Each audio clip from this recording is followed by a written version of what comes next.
$500 a month. That's it. Not $5,000, not a windfall, not a bonus, $500 a month. That is the amount that most middle American households in America can realistically commit to when it comes to an investing portfolio. I want to show you exactly what that looks like in 10 years, 20 years, and 30 years using the exact ETFs that I have in my portfolio. 3 rate of returns, 3 time horizons that we're looking at, 9 different numbers, and the number at 30 years using a blended return in this portfolio is going to change exactly how you think about whether it's too late to start. So let's go ahead and get into it. Now, before we get into the numbers, I want to establish why the $500 and the assumption behind really each rate of return, because the math is something that is really honest when it comes to the inputs. $500 a month is $6,000 a year. That is roughly 10% of a $60,000 annual income, which on average is lower than we see in America. Savings rate, this is what most financial planners say is going to be the minimum for really long-term wealth building, getting into the compounding and making these contributions. It is also the amount that I did start contributing in about 2009, 2010, when I actually got a real job or a real career and knew that I needed to go ahead and invest. Not looking at $2,000 a month, not looking at a large lump sum inheritance. We are talking $500 automatically every single month into the exact same ETF allocation that I use and that we've been building all week on this channel. Now, 3 rates of return, the VOO 15.25 is the actual 10-year annualized return through 2026. So it has been doing incredibly well in the last 10 years. Blended portfolio right now is at 18%. That is the blended return of the full SPMO, VOO, the QQQM, SMH, SCHD, SOXQ, and the QTUM. Now, this is, of course, looking at my portfolio specifically for that blended return of roughly 18%. And then when we start breaking them out, so when we look at the SPMO, it is around 20% on a 10-year annual return. So it is even outpacing what my portfolio does. To kind of show you what the momentum factor alone does, these are, of course, historical numbers. There's nothing that is guaranteed going forward. But when we start looking at a baseline and looking at the extended amount of time, actual performance of ETFs over decades versus it being week to week or month to month or even year to year, it is kind of impressive to see how exactly it looks. So at 10 years, $500 a month, we are talking a total contribution of $60,000 over that 10-year time frame. Looking at just investing in that VOO at that 15.25, you're looking at $139,000. Now, of this, $60,000 is contributions, $79,000 is from compounding. That is just over 10 years, guys. So you have over doubled the contributions that you're making this portfolio. If we start looking at my blended portfolio, that $60,000 contribution now comes up to $163,000. That's right, $60,000 contributed, $103,000 from compounding, and that is with the SPMO and the QQQM really having the growth tilt in the portfolio. Now, if we look at the SPMO alone, you're looking at $193,000 in 10 years on a $60,000 investment. You're talking $133,000 from compounding. That is the momentum factor, and that is a reason why a lot of people are just really going in there and building out and investing in the SPMO. So at a 10-year return, we crossed over our first crossover point. We've talked about it in this channel. It is the momentum that the compounding engine is generating more of an annual return than you're looking at your contributions. At $163,000 at 18% growth rate, that is approximately making around $29,000 a year. Annual contributions still remain at that $6,000 or that $500 a month. At this point, the market is adding almost 5 times what you're adding. And this is the moment with the wealth building engine really stops being powered by the savings and starts being powered by the compounding that we're seeing in these ETFs itself. Everything before this point was the actual setup. Everything after this point is going to be the acceleration engine.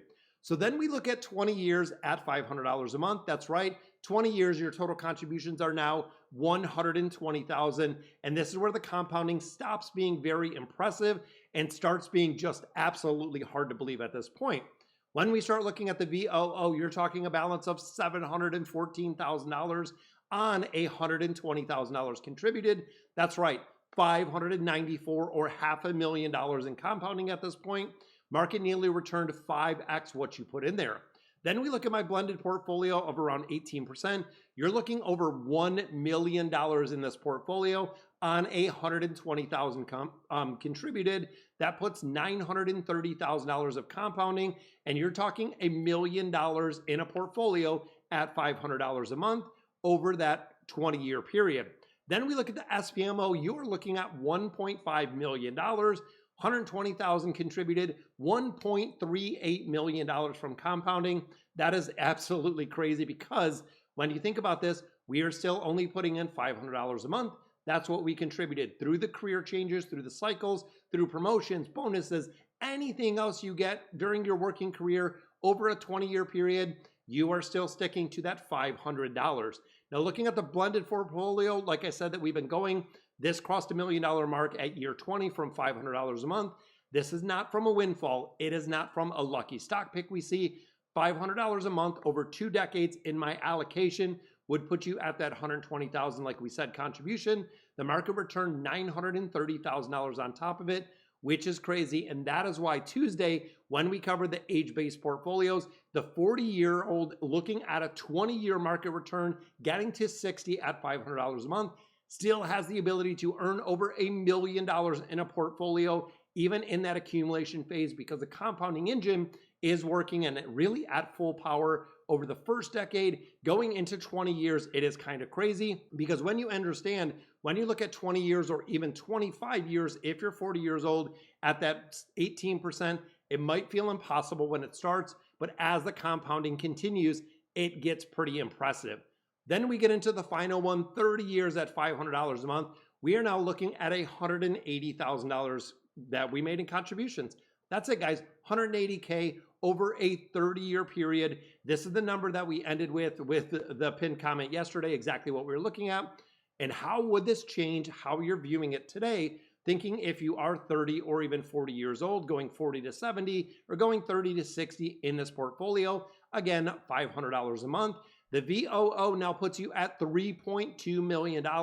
That is on $180,000 contributed. That is $3 million from compounding, which is crazy.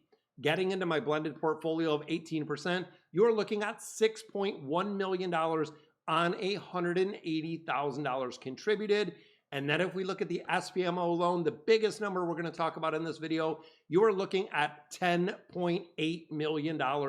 That is at 20.14% return, which again, over the last decade was the average return of the SPMO. You're talking $180,000 contributed, $10.62 million is the compounding factor over 30 years. So you're looking at $6 million plus in compounding, which is crazy, from $500 a month over 30 years with the blended allocation is going to leave you, like I said, $6.1 million, talking about 5.92, which is going to be straight from compounding.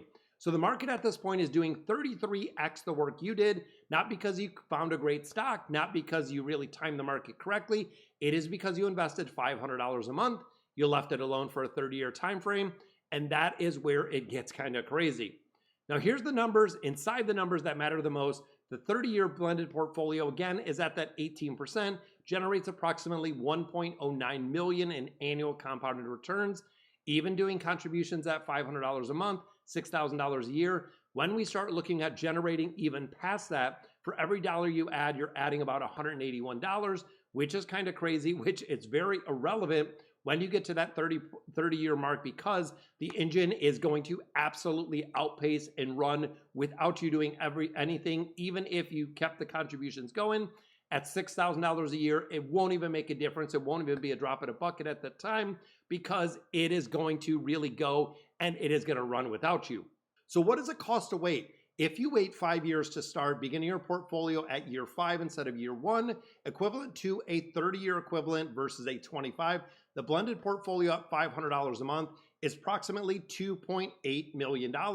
That is the difference. So the difference of those 5 years, or that $30,000 in contributions, is about $3.3 million is the 5-year difference in there, which is kind of crazy. When you do not have those last getting to 30 years to compound, it really makes a big difference, because the compounding curve is not linear, and you have to understand this. It is exponential. In the earlier years that you start planting that seed is going to have a much, much, much larger harvest when it comes time to actually use your portfolio when you get into retirement. So when we start looking at the $6.1 million number, it doesn't come from anywhere mysterious. Every video that we talked about this week is really a component of it. Monday, we covered the windfall. When you look at lump sum or dollar cost averaging, the sooner the capital is deployed, the sooner that 30-year clock will start. Every month, every day that you delay that dollar cost averaging, the compounding is not going to be captured. When we got into Tuesday's video, we were talking about the age-based portfolio, because looking at a 40-year-old at 100% equity, just like I have right now, we're looking at an 18% again blended return, which is going to push that 6.1 million. And if you look at 60 plus, even looking at a 40 to 60% still equity in there, still growing the portfolio, because even once you retire, for most individuals, you might have another 20, 30, maybe even more years to continue compounding within your portfolio. Wednesday, we talked about the SMH, which of course is a huge growth engine because semiconductors, and honestly, I believe in the thesis in its entirety. When we start looking at it, it kind of just is crazy how much faster it's growing than the VOO, or even faster than the QQQM. And then Thursday, we talked about the crash structure, because of course, that 1.6 million will only materialize if you hold through the ups and the downs. We are talking a 10, 20, 30% decline in the market.